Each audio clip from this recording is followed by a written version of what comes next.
Wow! Di atas benua yang luas, dia melihat Ke Tiangxuan mengumpulkan telapak tangannya di udara, mencekik makhluk yang tampak seperti monyet. Monyet itu berjuang, tetapi melihat mata Ke Tiangxuan berkedip, dan ingatan tentang monyet itu berkedip-kedip di benaknya. Melihat ke arah pemetik bintang, wajahnya juga tidak pasti. Tiba-tiba, dia sepertinya menyadari sesuatu, dan tiba-tiba cahaya bintang keluar dari telapak tangannya. Cahaya bintang terbang ke kejauhan dan terbang lebih dari puluhan ribu mil. Setelah beberapa napas, cahaya bintang terlihat, memenjarakan makhluk dengan 4 kaki yang tampak seperti belalang sembah raksasa. Ada juga bintang di mata raja menjangkau bintang, dan melihat kakek kedua dan yang pertama seperti ini. Putri Wenxing tidak bisa tidak berbisik. Kayu, apa yang mereka lakukan? Qin Yichen sedikit mengangkat alis pedangnya. Saya ingin melihat dari ingatan makhluk-makhluk ini apakah saya telah melihat nenek moyang klan Anda, dan manusia. Namun sangat disayangkan setelah beberapa saat, kedua makhluk itu dilepaskan oleh Raja Pemetik Bintang dan Ke Tiangxuan. Dalam ingatan mereka belum pernah melihat klan Kaisar Ke. Bagi klan Kaisar Ke, ini sepertinya bukan hal yang buruk. Namun, menurut ingatan yang telah dieksplorasi Ke Tiangxuan dari makhluk itu, hanya ada sedikit makhluk di benua ini, dan tidak ada kelompok ras sama sekali. Mungkin juga makhluk ini memiliki kekuatan terbatas dan dapat menempuh jarak ribuan mil. Namun, King of Star Reaching tampaknya sama, dan dari tatapan acuh tak acuh itu, dia tidak bisa menebak pikirannya. Kerumunan terbang untuk waktu yang lama lagi, dan melihat binatang alien kelelawar melayang di langit itu adalah binatang alien yang dikirim Ke Tiangxuan untuk menjelajahi jalan. Mereka tidak memperoleh banyak keuntungan di sepanjang jalan, dan jalan di depan adalah sesuatu yang belum pernah dijelajahi Tiangxuan Ke. Setelah istirahat sejenak, Qin Yichen pergi ke jalan lagi. Kali ini, sehari kemudian, benua di depannya sangat luas dan tandus.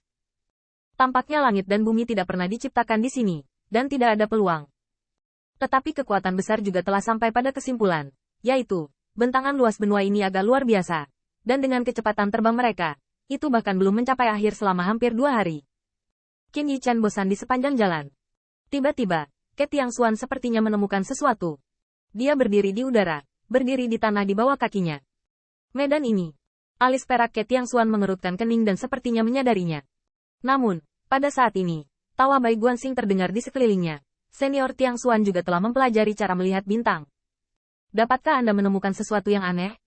Pada titik tertentu, Bai Guanxing telah terbang ke sisi Ke Tiangxuan dan mengabaikan benua. Setelah mendengar ini, Qin Yichen juga terbang ke mereka berdua. Saya melihat benua ini. Ngarai membentang tanpa henti, dan tampaknya ada banyak gunung yang saling bertautan. Inilah satu-satunya perbedaan mereka datang melalui jalan ini. Namun, bahkan setelah melihat pegunungan tinggi dari Tanah Suci Raja Dewa, Qin Yichen tidak berpikir bahwa pegunungan ini layak untuk diperhatikan. Tetapi Qin Yichen melihat bahwa Bai Guanxing telah menghilangkan ketenaran.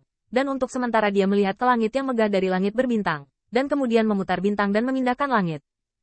Melihat ini, Qin Yichen penasaran, Saudara Guanxing, apakah ada yang istimewa dari medan ini? Mengamati bumi yang menjulang tinggi juga merupakan masalah yang rumit, dan Qin Yichen juga telah melibatkannya. Bahkan di alam rendah di masa depan, beberapa orang kuat akan mempelajari cara ini secara khusus untuk menjelajahi pembuluh darah spiritual atau menggali kristal peri. Meskipun Qin Yichen tidak lagi menempatkan batu kristal peri di matanya, tidak dapat disangkal bahwa mengamati bintang, mencari denyut nadi dan mengatur pegunungan adalah pengetahuan yang sangat mendalam.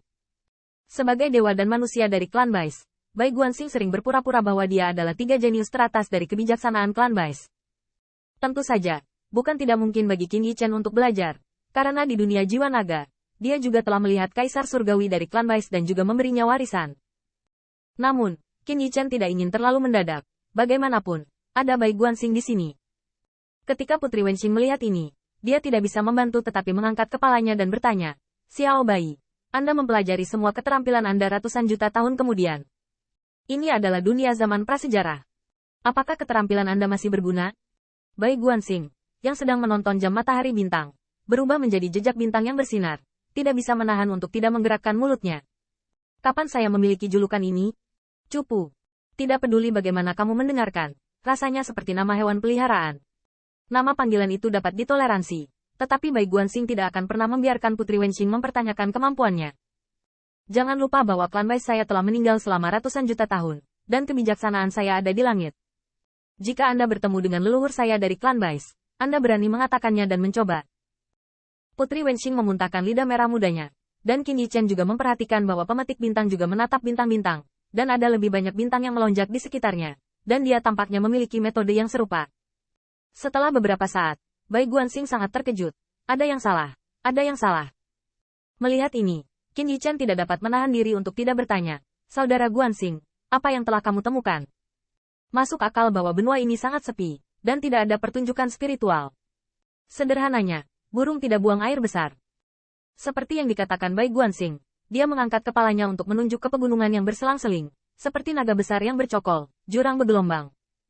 Jika itu beroperasi menurut bintang-bintang, maka benua ini seharusnya tidak memiliki medan seperti itu. Tapi sekali lagi, benua ini seharusnya tidak begitu tandus, harusnya penuh dengan roh. Namun, ada pegunungan yang saling silang, dan letaknya sangat jauh. Dengan kata lain, pegunungan ini tidak terbentuk secara alami, tetapi disebabkan oleh kekuatan luar. Selain itu, tampaknya pegunungan ini telah memadatkan semangat bidang bintang ini, menyebabkan tempat lain menjadi sangat tandus. Disebabkan oleh kekuatan eksternal? Qin Yichen terkejut. Tetapi Bai Guanxing mengatakan sesuatu yang sangat benar. Gunung-gunung itu vertikal dan horizontal, menyerupai naga biru, dan ekor naga berpotongan dengan kepala naga, membuat langit dan bumi berkumpul tanpa berpencar. Changlong berkumpul di sini. Entah ada peluang besar, atau bahaya besar, atau keduanya hidup berdampingan. Saya harus mengatakan bahwa Bai Guanxing masih sangat berguna. Setidaknya di samping pertempuran, orang harus mengagumi kebijaksanaan dan sarana klan Bais. Tentu saja. Semua ini adalah transmisi suara antara Bai Guanxing dan Qin Yichen. Ketika dia menyadari bahwa Wei Yuanxiang menatapnya, Bai Guanxing tidak bisa menahan tawa dan berkata, tempat yang bagus. Feng Shui yang bagus. Tempat ini disebut Burit Tian Mai. Ini didedikasikan untuk mengubur anjing elang Tianting. Anjing tua, puncak gunung mana yang ingin kamu kubur? Anak laki-laki. Wei Yuanxiang langsung marah. Mengubur pembuluh darah? Dari bintang dan medan di era primordial. Dapatkah Anda menilai pembangkit tenaga listrik pengadilan surgawi yang akan hancur selama ratusan juta tahun? Mengapa Anda tidak klan Bais pergi ke surga? Ini jelas mempermainkannya. Wei Yuanxiang menggertakkan giginya dengan marah. Bajingan ini, apakah dia masih kecanduan mengikuti geng anti pencuri ini dan membantunya melakukan pelecehan? Tanda seru. Setelah Bai Guanxing diolok-olok beberapa saat, dia melihat Qin Yichen secara konkret berkata, melihat bintang, kamu tidak perlu memanfaatkan lidahmu. Sekarang, kita tidak bisa menyingkirkan anjing elang surgawi ini. Demikian pula, mereka tidak akan membiarkan kita dan menjaga satu sama lain. Dan kamu. Di mana bahaya dan peluang disebutkan?